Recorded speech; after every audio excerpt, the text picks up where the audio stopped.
எனக்கு சில ரீல்ஸ் வந்துகிட்டே இருந்தது. அதுல பெரிய நடிகர் ஒருத்தர் பேசின ஒரு ரீல். பருந்து இருக்குல்லங்கம்மா, பருந்து மேகத்துக்கு மேல பறக்கும்ல, அதை யாருமே சீண்ட மாட்டாங்களாம் சார். காக்கா மட்டும் தான் சீண்டுமா. ஆனா பருந்து தன்னை சீன்ற காக்காவை கண்டுக்கவே கண்டுக்காதான். நம்ம ஒரு விஷயத்த மனசுல கொள்வோமா, யாருக்கிட்ட சண்டை போடுறங்கிறதுல கவனமா இரு.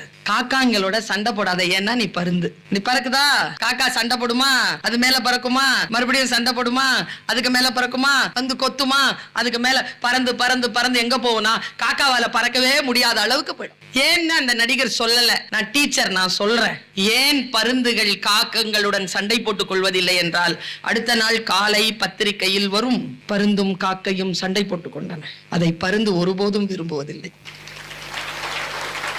நாசம் வந்துட்ட காலை நல்லதோர் பகையை பெற்றேன். கம்பராமாயணம். என்னையே நோக்கியா நீ நெடும் பகை தேடிக்கொண்டேன். ராவணன் வாக்கு அப்படி இருக்கணும். சின்ன சின்ன விஷயத்துக்கெல்லாம் முறுக்கு முறுக்கு முறுக்கு முறுக்கு